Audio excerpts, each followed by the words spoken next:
В эфире еженедельная информационно-аналитическая программа «События недели». С вами Елена Лола. Здравствуйте. Выборы в парламент 6-го созыва могут стать самыми конкурентными и непредсказуемыми.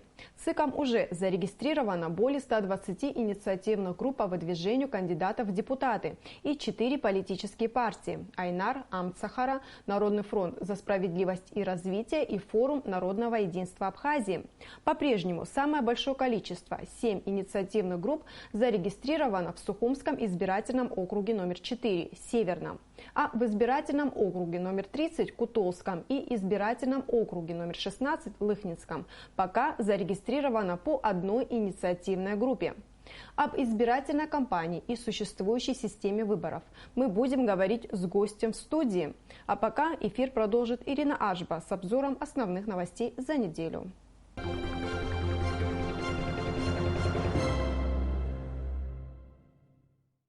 Снегопад на какое-то время стал главной темой недели. Погодные условия создали серьезные трудности для автомобилистов. Особенно сложным был участок дороги в районе села Ишера.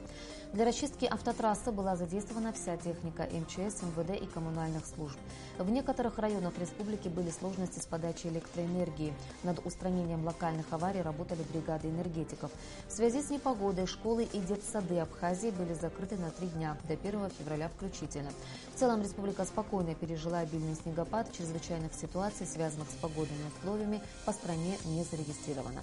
Члены ЦИК Абхазии выслушали предложения представителей Абхазского государственного телевидения по организации прямых эфиров во время избирательной кампании. Как будет распределено эфирное время между кандидатами в депутаты, будет известно после того, как зарегистрируются все инициативные группы. Выступления кандидатов на абхазском телевидении начнутся со 2 марта за 10 дней до выборов депутатов парламента.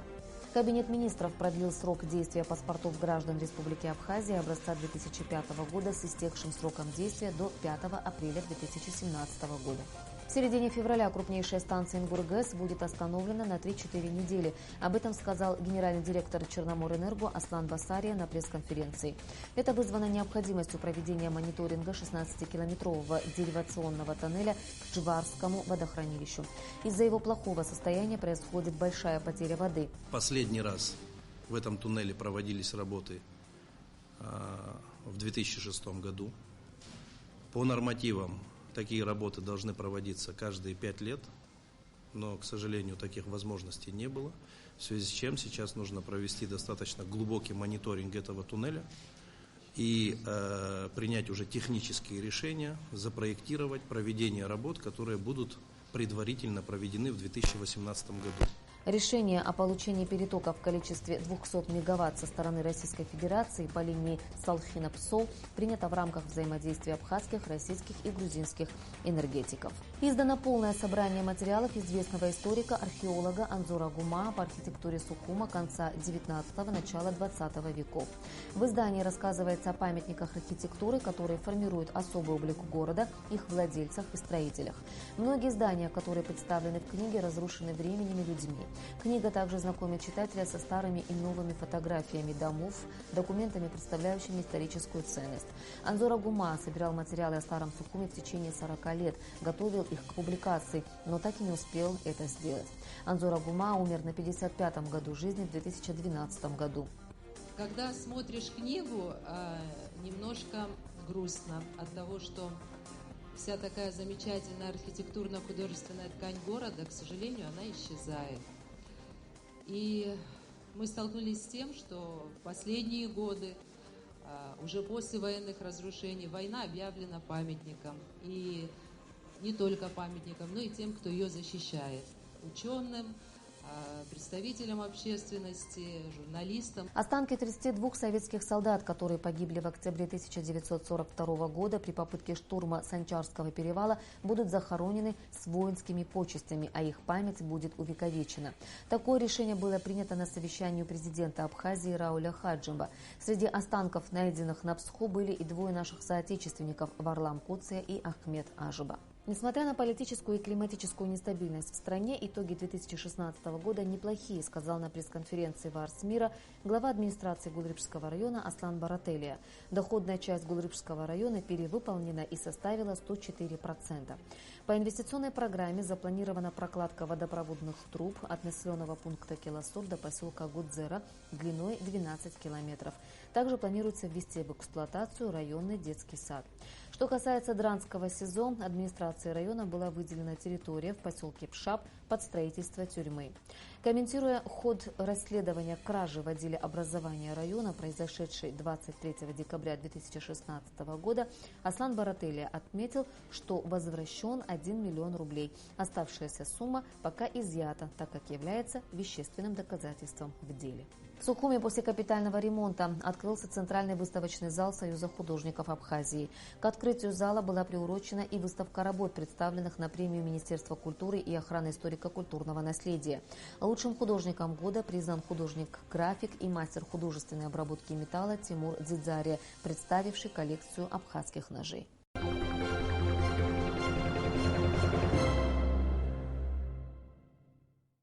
Это основные события уходящей недели. А сейчас вернемся к главной теме, которая у всех на устах – выборам в парламент. Об особенностях нынешней предвыборной кампании высший законодательный орган власти расскажет Белла Кварчия.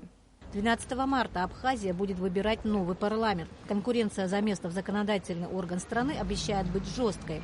На одно депутатское место, по самым последним данным, претендует в среднем до 4 кандидатов. Только за эту неделю в ЦИКе зарегистрировалось более 22 инициативных групп и 2 партии. Таким образом, их общее количество достигло 122. Что касается партий, то из почти десятка политических партий в Абхазии зарегистрировались только 4. Это Айнар, Амцахара, Народный фронт за справедливость и развитие и Форум народного единства Абхазии. С большой долей вероятности можно утверждать, что количество выдвиженцев будет увеличиваться. Ведь по закону регистрация инициативных групп завершится только 10 февраля. Так называемый спектральный анализ претендентов в депутаты показывает весьма разношерстную картину. В ней, во-первых, действующие пока депутаты, которые будут бороться за свое депутатское кресло против тех, кто только начал первые шаги во власть и пока ни в чем примечательном замечен не был. Есть еще один срез – кандидаты оппозиционного толка, для которых выборы – это шанс вернуться в активную политическую жизнь страны. Кстати, мотив возвращения приобрел особую актуальность на этой неделе, когда группа граждан в письменном виде попросила экс-президента Александра Анкваба принять участие в предстоящих парламентских выборах. Эта инициатива имела широкий резонанс в обществе. Как и следовало ожидать, мнения вновь разделились. Оппозиционные организации и партии выступили за возвращение экс-президента в политическую жизнь страны, приводя свои доводы, в частности, что, цитата, «это послужит началом не только преодоления раскола в обществе, но и активного продвижения законодательных инициатив, жизненно необходимых Абхазии». Тем временем центристские провластные партии выступили против возвращения экс-президента в политику. Партия «Форум народного единства Абхазии» заявила, что попытки вернуть Александра Анкваба в сферу активной политической деятельности страны чреваты углублением конфронтации в обществе. Ветераны АРУА, обращаясь прямо к экс-президенту, отметили в своем заявлении: «Ваше желание баллотироваться является законным правом, если не учитывать морально-этических норм, присущих нашему менталитету. Ваше возвращение спровоцирует очередной виток напряженности в обществе. На фоне подготовки к выборам идет бурное обсуждение избирательной системы. В социальных сетях критикуют многочисленность выдвиженцев. Подвергается сомнению их профессиональные и прочие качества. Кому-то ставится в упрек молодость и неопытность, кому-то, наоборот, слишком большой и не всегда положительно оцениваемый опыт. Одна из наиболее свежих идей, которую выдвинули на Facebook, это в срочном порядке принять поправки, дополнения и изменения в закон о статусе депутата Народного собрания. Автор идеи, журналист Изида Чаня, предложила парламенту продумать систему фильтров для людей, намеренных баллотироваться в законодательный орган страны, в котором предусматривался бы и возрастной ценз, и репутация кандидата, и отмена многих депутатских привилегий. Под обращением уже подписалось немало человек, в основном активных пользователей социальных сетей, журналистов, общественных деятелей и даже самих выдвигаемых. До формирования нового созыва парламента остается чуть больше месяца. Насколько активны будут избиратели? Будет ли отвечать новый депутатский состав интересам страны? Об этом эксперты и аналитики спорят, говорят и даже делают прогнозы. Ответить на это могут только граждане Абхазии, консолидированное мнение которых определит, будет ли абхазский парламент действенным и эффективным, продвигающим нашу страну вперед, или же безинициативным и неспособным на решение важных для страны задач. Точное количество кандидатов станет известно только 1 марта.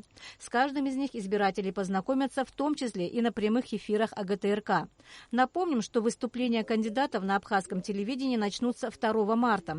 Теледебаты – это тоже дополнительная информация к размышлению для нас с вами, избирателей. Белла Кварчия для событий недели. В контексте подготовки к нынешним выборам становится актуальна тема существующей системы выборов. Юридические аспекты избирательного законодательства мы обсудим с гостем нашей студии, деканом юридического факультета Абхазского государственного университета Сергеем Смыр. Здравствуйте, Сергей Макарович. Здравствуйте. В последнее время много и порой достаточно жестко обсуждается нынешняя предвыборная кампания. Есть мнение о том, что нужно перенести выборы в парламент, ужесточить выборное законодательство, добавить фильтров для кандидатов, для того, чтобы в парламент не попадали случайные люди. Многие говорят, что этого делать не надо и нужно понадеяться на мудрость избирателя. А многим вообще все равно. У меня вот такой вопрос. Как бы вы оценили нынешнюю систему выборов в Абхазии? Каждый гражданин имеет право на свое мнение. И то, о чем вы сейчас сказали, это, наверное, достойно уважения. Конечно же, первое, выборы переносить нету никаких оснований. И дай бог, чтобы у нас не было таких оснований переносить выборы. Вы знаете, в истории нашей страны, в новейшей истории, был такой случай, когда выборы депутатов парламента с 2001 года перенесли на 2002 год в связи с событиями, военными событиями, когда банда Гилаева вошла фактически на территорию Абхазии. Конечно же, этого делать никак нельзя. То, что касается некоторых изменений в части ужесточения, может быть, требований к кандидатам, к самой процедуре проведения выборов в нашей стране, об этом мы говорим уже давно. Вот, первая комиссия по конституционной реформе, которая была создана еще при президенте Багапш, в эту комиссию входили представители нашего университета, ректор был от нас, Тамаз Иванович Кецва, я потом принимал участие. Ставили мы такие вопросы о необходимости все-таки готовиться к тому, что наша страна будет развиваться, демократия будет работать, партии будут все-таки больше заявлять о себе, и готовиться к этому надо было. Стоит ли это делать сейчас? Фактически старт предвыборной кампании дан, и в период предвыборной кампании что-то сейчас менять достаточно сложно и, наверное, будет неправильно. Вот с моей точки зрения это так. Вот вы говорили о том, что давно речь шла о том, чтобы нужно менять законодательство выборное. Какие тогда вопросы ставились? Я сказал о том, что была первая комиссия при президенте Багапш, но в прошлом году, даже не в прошлом году, а в конце 2015 года президент Хаджимба тоже создал такую комиссию по конституционной реформе. И вот первое заседание было в январе прошлого года. Основной вопрос – это изменение выборного законодательства, местные органы самоуправления и также выборы в парламент Республики Абхазия. Основное, вы, наверное, помните, по законодательству выборы в парламент Республики Абхазия заключалось изменение численного состава депутатов парламента. На одном из заседаний мы обсуждали вопрос, связанный с неприкосновенностью депутатов парламента. То есть вопросы достаточно злободневные и на сегодня. Вот, кстати, о неприкосновенности. Как вы относитесь к идее, которая высказывается в обществе, о том, что нужно снять депутатскую неприкосновенность, а также ввести императивный мандат, то есть право отзыва депутата? Что это даст? Это принесет больше плюсов или больше минусов, на ваш взгляд? Если позволите, по первой части относительно неприкосновенности депутатов. Наши депутаты – это представители народа. Они представляют нас в законодательном органе. А в Конституции сказано, что все граждане равны перед законом. Поэтому, если мы равны перед законом, почему, став депутатом, он должен получить некую индульгенцию. Я думаю, это не совсем правильно. Конечно же, он является таким же гражданином нашей страны и равен перед законом. Вопрос, связанный с императивным мандатом, он более тонкий. С одной стороны, конечно же, любой избиратель хотел бы видеть своего депутата не только в период предвыборной кампании, но и после предвыборной кампании. И в случае, если не происходит вот такой встречи достаточно активной, частой, то избиратель считает, что о нем забыли, никто не спрашивает его мнения. Конечно же, в этой части, наверное, стоило бы пересмотреть законодательство, но очень осторожно. Может произойти так, что некая группа избирателей пожелает заменить по каким-то причинам этого кандидата, бывшего кандидата, а избранного депутата, и у нас получится, что мы достаточно часто будем заниматься избранием очередного уже депутата по конкретному округу. То есть это может происходить каждые полгода буквально? Ну, может быть и каждые полгода. То есть это, я думаю, не будет работать на стабильность нашей страны.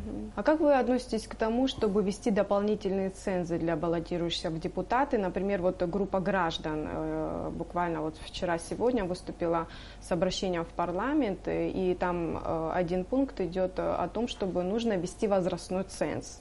То есть депутатом может стать гражданин не моложе 30, не старше 70 лет. В нашем законодательстве определено, что возраст кандидата должен быть не менее 25 лет. Конечно же, у нас есть молодые, перспективные, те граждане, которые могут и в 25 лет прийти в парламент и достойно представлять этот законодательный орган. Но если сравнить наше законодательство, то можно сделать некий вывод.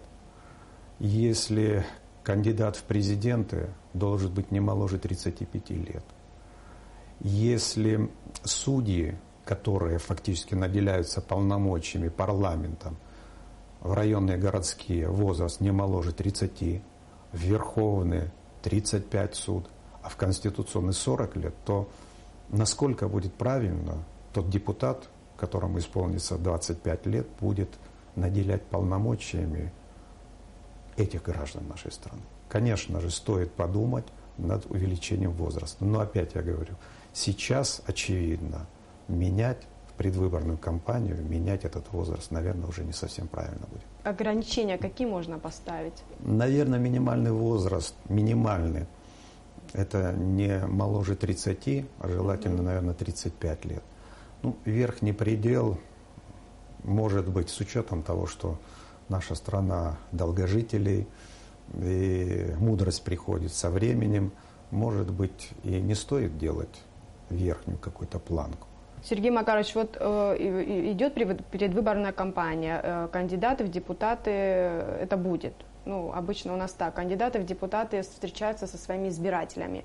И один из первых вопросов, которые избиратели задают кандидатам, как правило, по традиции, это сделать ли кандидат им крыши, починить ли дороги. Задают кучу вопросов по коммунальной части. То есть у избирателя нет понимания того, что такое парламент и чем должен заниматься депутат. Вчера выступал ректор нашего университета Олег Алексеевич в Араме, и он говорил, что граждане нашей страны путают Верховный Совет Абхазии, Союз СССР от законодательного органа парламента Республики Абхазия. Верховный Совет, он занимался всеми вопросами жизнедеятельности страны, в том числе и хозяйственными вопросами. А наш парламент – это законодательный орган. Он не может заниматься вопросами исполнительной власти. У нас в Конституции четко записано, что государственная власть, она поделена на ветви власти. И законодательная, как я сказал, не занимается и не должна заниматься. На то есть исполнительная власть, на уровне республиканском, на местном уровне есть соответствующие администрации районов и городов. Это их вопросы. А как должен кандидат реагировать на вот такие вот пожелания и просьбы избирателей? Вы знаете, здесь как-то надо, наверное, разъяснять и кандидату в депутаты, что данный орган не занимается такой деятельностью, и вы не можете просить, либо настаивать или требовать, чтобы я что-то купил, что-то отремонтировал, что-то построил. Это не функция парламента Республики Абхазия. Как вы считаете, нужно ли ограничивать депутатов 2 сроками пребывания в законодательном органе страны?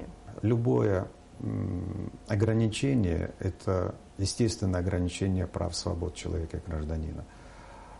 Естественно, государство должно неким образом регулировать определенные отношения, но каждый раз, когда гражданин в законе видит нельзя, не положено, он понимает, что есть попытка ограничения его прав и свобод. Если депутат работает активно, как говорят, КПД к завершению его срока полномочий эффективны, то почему бы нет, почему его избиратели не предложили его заново и не избрали? А если депутат работает неактивно, если за все 5 лет ни разу его голоса не было слышно? К сожалению, есть и такие факты, но на то есть избиратель, который в день голосования должен все-таки определиться, кто принесет большую пользу в этом законодательном органе. Мы выше говорили о поправках, которые были внесены в избирательное законодательство. Если раньше политические партии могли выдвигать своих кандидатов в депутаты только в 1/3 округов, то сейчас им предоставляется возможность выдвигать кандидатов в депутаты по всем 35 округам. Какие в этом могут быть плюсы? То, что политические партии могут... Я думаю, это нормальное работать. явление, когда по всем округам политические партии имеют право выдвигать. Другое дело, в состоянии ли та или иная партия предложить столько кандидатов по этим 35 округам. Вот мы с вами читаем и видим, что некоторые партии говорят, что не во всех округах они будут выставлять своих кандидатов. Без разницы, от какого округа пришел кандидат. Он не связан императивным мандатом, и он работает во имя нашей страны, во благо нашей страны и во имя будущего нашей страны. Поэтому я считаю, конечно же, это плюс, что все партии имеют право выдвигать своих кандидатов по всем округам. Вы упомянули выступление Олега Алексеевича Акбарами, ректора ГУ. Он говорил о том, что нужно сократить количество парламентских комитетов. А на ваш взгляд, нужно ли это делать? Их действительно много? Для 35 депутатов, которые сегодня у нас в парламенте, наверное, 9 комитетов многовато. Если посмотреть количественный состав, по 3, максимум 5 человек работают в каждом комитете. Конечно, можно было неким образом сгруппировать и определить, чем будет заниматься этот комитет. Когда работала комиссия по конституционной реформе, речь шла и о увеличении количества депутатов. А ваше мнение как? Нам нужно больше депутатов или меньше по количественному составу? Я упоминал, что в январе прошлого года эта комиссия заседала, и главным вопросом обсуждения этой комиссии были возможные изменения в численный состав нашего парламента, и тогда предлагали 45 человек. Я, в общем-то, не сторонник увеличения численности депутатов парламента. Нынешний состав парламента, он достаточно компактный и может выполнять те задачи, которые стоят перед нашим парламентом. Увеличение ради увеличения не всегда дает пользу. Мы должны понимать, что это соответствующая нагрузка на бюджет, это округа, это дополнительные инициативные группы. То есть я считаю, что пока нет такой необходимости.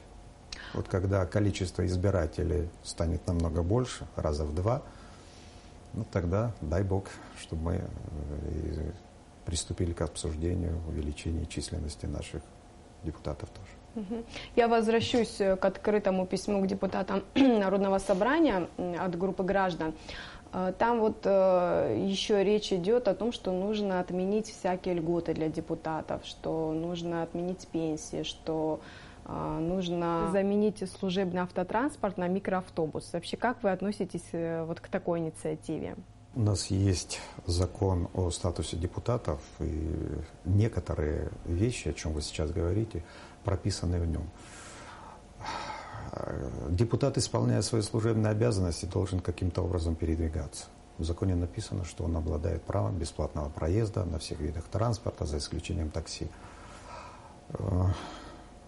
Иногда бывает необходимо оперативно решать некоторые вопросы, и дожидаться общественного транспорта не всегда удобно получается. Поэтому, конечно же, какое-то количество служебного транспорта должно быть. Но этот транспорт должен быть не персональный, закрепленный за каким-то конкретным депутатом, а может быть общественным для депутатов парламента. При необходимости вызвал эту машину и, в общем-то, выполняет свои некие обязанности служебные. То, что касается пенсии. Депутат – это такой же гражданин нашей страны, и если он достиг пенсионного возраста, он, конечно же, должен получать пенсию. Другое дело, какую пенсию? Речь идет о депутатской пенсии. Депутатской пенсии. Если это представители народа, их пенсия не очень сильно, наверное, должна отличаться от пенсии обыкновенных граждан нашей страны. Тогда, наверное, будет некое равноправие и понимание этой проблемы. Когда ты будешь понимать, уйдя на пенсию, ты будешь получать приблизительно столько, сколько получает и рядовой гражданин, который никогда не был в статусе депутата парламента. Сергей Макарович, должны ли депутаты принимать решения по приватизации гособъектов? Законодательство, к сожалению, пока говорит так, и окончательное решение принимает парламент Республики Абхазия. Наверное, если есть исполнительная власть, она должна заниматься этой деятельностью, вопросы сдачи в аренду, приватизации этих объектов. Но в каждом правиле есть исключения, и в некоторых случаях, если речь идет о культурном наследии, здания, которые относятся к этой категории, допустим, определенные объекты, как правило, вы помните, в советские времена они строились на побережье, и они есть такие. В таком, наверное, исключительном порядке по некоторым объектам, очевидно, стоит и принимать решения на уровне парламента Республики Абхазия. Все остальное, то, что касается продажи, приватизации в иной какой-то форме, на конкурсе, либо сдачи в аренду, есть органы государственной власти в лице исполнительной власти, которые должны, наверное, решать это оперативно, не заставляя граждан нашей страны обивать пороги многих кабинетов. О перераспределении полномочий между исполнительной и законодательной ветвями власти. Должен ли парламент назначать премьер-министра? Такой вопрос в последнее время очень часто поднимается в обществе. То есть усиление роли парламента. Или у него достаточно функций? Мне, знаете, так на память приходят те предложения, которые были, начиная где-то с 2003 года, когда впервые мы начали говорить о том, что необходимо перераспределить полномочия. Говоря о этой проблеме сегодня, мы почему-то говорим только о передаче полномочий от президента парламенту. Наверное, это не совсем правильно. У нас в Конституции не записано, что Республика Абхазия является президентской республикой, но по сути нашего законодательства это так. Значит, многие вопросы президент должен решать самостоятельно. Еще при первой комиссии по конституционной реформе предлагалось несколько вопросов обсудить и перераспределить полномочия. В Конституции у нас есть норма, по которому депутаты парламента могут выразить недоверие отдельному члену Кабинета министров. Такое решение принимается парламентом, направляется президенту, а президент, как глава исполнительной власти, который формировал правительство, может согласиться, а может и не согласиться. Получается, 35 депутатов парламента приняли решение, а президент не решает данный вопрос. Предлагалось, в случае, если при повторном рассмотрение этого вопроса в парламенте и направление постановления президенту, президент обязан решить вопрос и освободить от занимаемой должности этого члена правительства. Либо в виде противовеса парламент может быть распущен президентом. Такая же идея была относительно премьер-министра. Премьер-министр входит в систему исполнительной власти. Президент по нашему закону и по Конституции назначает президента. Но в последнее время обсуждается вопрос о согласовании. И если мы говорим, что парламент будет самостоятельно назначать премьер-министра, то как быть с исполнительной властью, которую возглавляет президент? В Конституции записано, что он определяет структуру кабинета министров и назначает, начиная от премьер-министра, всех министров. В этой части у нас может получиться некое непонимание. Согласование кандидатуры, как это делается, допустим, в Российской Федерации, президент представляет кандидатуру, и депутаты парламента имеют возможность либо согласиться, либо не согласиться. Но давайте представим на минуту такой вариант, когда другая кандидатура будет представлена президентом в парламент, а парламент не будет давать согласие. Так. То есть исполнительная власть в лице Кабинета министров будет недееспособной. В этом случае опять комиссия по конституционной реформе в свое время предлагала дать такое право депутатам парламента решать вопрос по кандидатуре. При согласии президент своим указом назначает, но если повторно президент вносит кандидатуру и депутаты не соглашаются, президент может распустить и парламент. Вот здесь мы как раз-таки говорим о том, что да, есть полномочия, и эти полномочия уравновешены. То есть лучше оставить так, как есть? Можно перераспределять полномочия, но с одним условием, что эта дорога была с двусторонним движением. Мы наблюдаем ажиотаж в Центральной избирательной комиссии. Уже порядка более 100 инициативных групп, 120 да.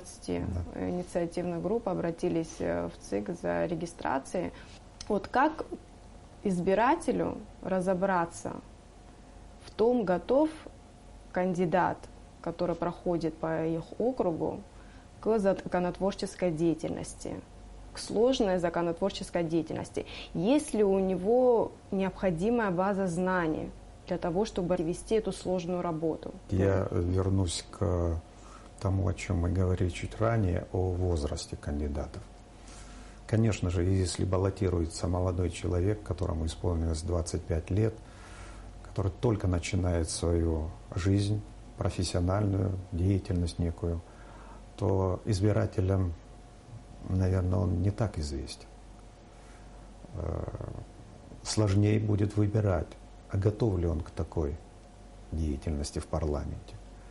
Поэтому к возрастному цензу мне хотелось бы, чтобы в будущем депутаты продумали возможность кандидата быть затем депутатом и некий образовательный ценз. То есть наличие высшего образования. Вот мы говорили, что Олег Алексеевич Гварамия говорил о комитетах.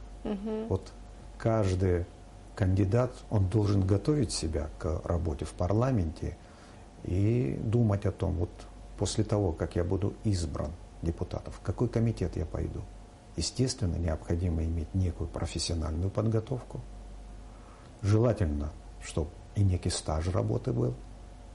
И тогда теоретическая плюс практическая деятельность позволит прийти ему и заняться действительно профессиональной деятельностью. Парламент-то у нас работает на постоянной профессиональной основе. И каждый день, каждое утро депутат, как и все мы, должен идти на работу в парламент, получать заработную плату в парламенте. Но от этой работы должен быть некий результат, и результат, который увидят все граждане, в том числе и избиратели конкретного округа. Кстати, очень странно, что в законодательстве не закреплено то, что кандидат в депутаты должен иметь обязательно высшее образование. Ну, в нашем законодательстве такого требования нету и к президенту. Мы идем вперед, жизнь требует и ставит какие-то задачи перед нами. Но давайте вернемся назад. Наши старшие, они были умудренные опытом.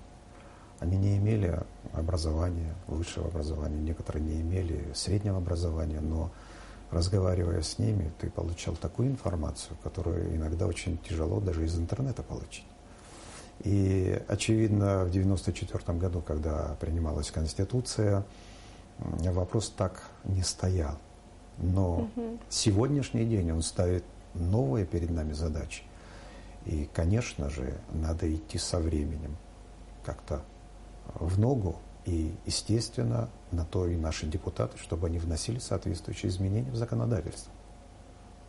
Жизнь на сегодня уже, очевидно, ставит этот вопрос. Конечно же, и президент, и депутаты парламента должны быть с высшим образованием. Вот мы говорим о том, что президент и парламент формируют судебную ветвь власти. Это так. Но там написано, что судьей может быть лицо с высшим юридическим образованием. А как мы посмотрим, если кандидат, либо уже избранный депутат, который наделяет полномочия судьи, не имеет сам высшего образования? Как он может оценить этого кандидата, когда он будет голосовать за него, за или против? То есть, конечно же, стоит это нужно подумать. вводить, да, эту норму. В АГУ работает очень много грамотных специалистов, юристов, экономистов. В парламенте привлечены ли, скажем так, мозги АГУ? Ну, до последнего времени, где-то лет 10-15 тому назад, я не могу обо всем университете говорить, специалисты юридического факультета, они привлекались к разработке законопроектов, к экспертизе этих законопроектов. Вот в последнее время вот такой связи, к сожалению, нет. Мы как-то обращались и к спикеру парламента, к вице-спикеру, предлагали свои услуги на добровольных, общественных началах. Ну, в общем-то, очевидно, есть и иные источники получения такой помощи. На сегодня, к сожалению, вот такой связи, тесной связи нет. Будем надеяться, что нынешний 6-й созыв парламента воспользуется и знаниями, и опытом сотрудников АГУ, специалистов, которые там работают. Мне хотелось бы на это надеяться. Мы говорили о том, что время не стоит на месте, и требования должны быть ужесточены к депутатам, и в том числе в целом к законодательному органу. Каким должен быть будущий парламент? Любой парламент, в том числе и парламент нашей страны, он имеет три основные функции. Это представительная функция, когда депутат парламента представляет всех граждан нашей страны. Это не только избирателей, но и несовершеннолетних, недееспособных, лиц, которые отбывают наказание в соответствующих местах лишения свободы. Это иностранные граждане и лица без гражданства, которые законным образом находятся на территории нашей страны. Это функция законодательная, основная функция, чем должен заниматься парламент, когда депутат каждый день должен анализировать действующее законодательство, обобщать и делать некие выводы, которые называются законопроект. И функция контрольная. На сегодня парламент обладает таким правом осуществлять контроль за принятыми законами. Вот ежегодно наш парламент рассматривает законопроект, который называется бюджет, и утверждает его. И записано за парламентом, что парламент осуществляет контроль за исполнением бюджета. Это контрольная функция может заключаться вот в повседневном контроле за исполнением нынешнего бюджета, либо после завершения финансового года, как правило, парламент заслушивает информацию о исполнении бюджета, и правительство это делает. Парламент совместно с президентом формирует судебную ветвь власти. То есть это самостоятельная ветвь власти, но наше законодательство предполагает, что президент вносит предложение, а парламент принимает окончательное решение и избирает судей, как районных судов, завершая судьями Верховного и Конституционного суда. Депутат, не парламент, а депутат парламента обладает правом законодательной инициативы. Значит, депутат должен каким-то образом работать над собой. Депутат должен встречаться со своими избирателями, понимать нужды и чаяния своего народа изучая действующее законодательство, видеть пробелы этого законодательства и вносить соответствующие законопроекты. Это, в общем-то, его право, как депутат, как субъект права законодательной инициативы. И еще одно. Депутаты парламента работают на постоянной профессиональной основе. Слово «профессионально» как раз возвращает нас к разговору о необходимости некой профессиональной подготовки депутата парламента. И он должен действительно каждый день работать в парламенте. Вот исходя из вот этих каких-то составных, я, наверное, попытался ответить на ваш вопрос. Каким требованиям должен отвечать тот или иной кандидат в депутаты парламента Республики Абхазия. Сергей Макарович, спасибо за то, что пришли в нашу студию, ответили на вопросы, поделились своим мнением. Прогнозы мы не строили, но в основном мы говорили о том, какая избирательная система у нас и каким должен быть депутат, каким должен быть парламент. Я хочу пожелать всем кандидатам, вне зависимости от того, выдвигаются они от инициативных групп, либо от партий, понимать ответственность, которую они берут на себя, и достойно представлять наш парламент. Мы прошли войну, послевоенное время, много было проблем. Я думаю, не стоит создавать какие-то искусственные проблемы. Любая партия, которая идет во власть, она ставит цель одну. Это строительство суверенного, демократического, правового и экономически сильного государства. И эти проблемы должны решаться не на улице, не на площадях, а должны решаться в здании парламента методами убеждения своих коллег в парламенте и принятия соответствующих законов, которые будут работать на будущее нашей страны. И мы, представители нашего университета, готовы оказывать любую посильную помощь в этой работе. Успехов всем кандидатам. Надеюсь на то, что новый состав парламента более активно будет заниматься этой законодательной деятельностью. Мы все этого хотим. Да. Спасибо. До свидания. Спасибо. Всего хорошего. Уважаемые телезрители, я напоминаю, в студии был декан юридического факультета АГУ Сергей Смыр. Мы продолжаем выпуск. За активное содействие в развитии и популяризации истории и культуры Абхазии.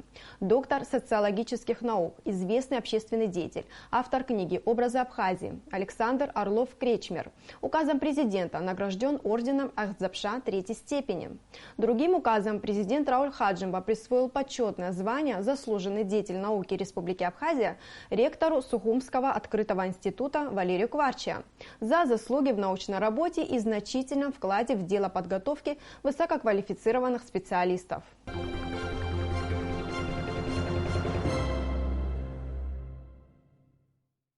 На 73-м году ушел из жизни народный артист России Георгий Тараторкин. Абхазскому зрителю он запомнился участием в документальном кино «Страсти по Владиславу» Ольги Дубинской. Георгий Тараторкин читает в фильме фрагменты из личного дневника Владислава Ардзимба. Я считаю 3 сентября 1992 года самым тяжелым днем моей жизни. Накануне встречи Ельцин сказал мне о том, что будет отстаивать интересы Абхазии.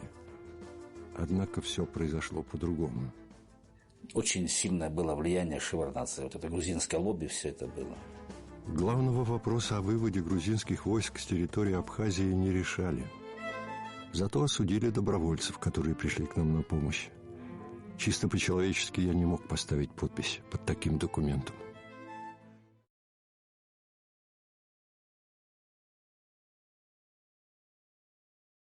В парламенте Абхазии состоялась встреча Комитета по науке и образованию с делегацией участников 3-й Международной зимней академии Российского университета дружбы народов.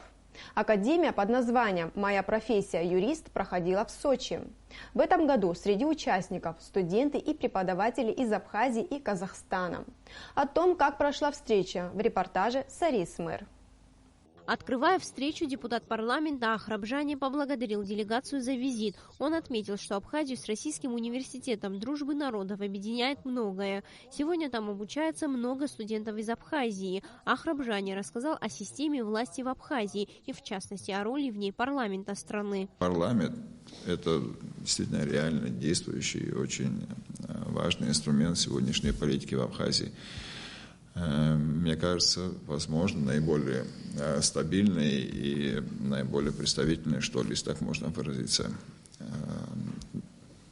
Насколько можем судить и в предыдущих созывах законодательного собрания, и даже в этом созыве был ряд ситуаций, ряд случаев, когда в парламенте приходилось принимать ответственные, важные, сложные решения. И, как мне кажется, каждый раз мы смогли это делать в интересах государства.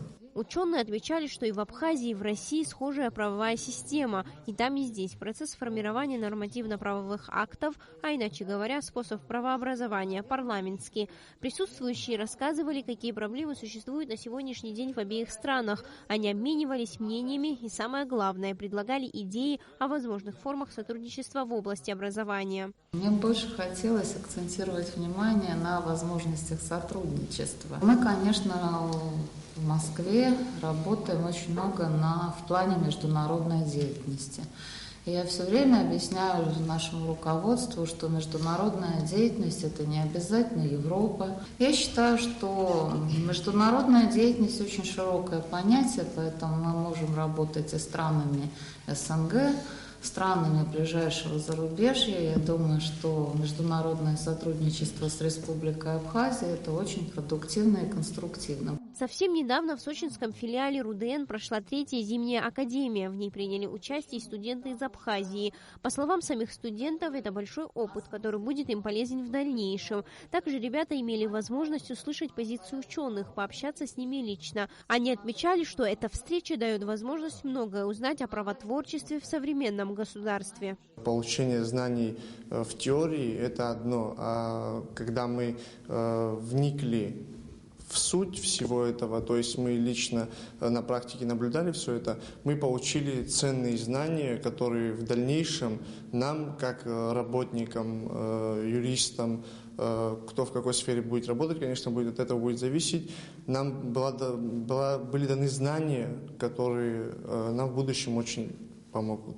На встрече обсуждались вопросы практического применения Гражданского процессуального кодекса, уголовного судопроизводства и многое другое. Ее участники говорили о необходимости сотрудничества между нашими странами для решения множества существующих проблем, а также отмечали, что опыт и знания, которые абхазские студенты перенимают в российских вузах, это еще один шаг к развитию нашего государства. Сария Смыр, Ильдар Дамиров, Абхазское телевидение.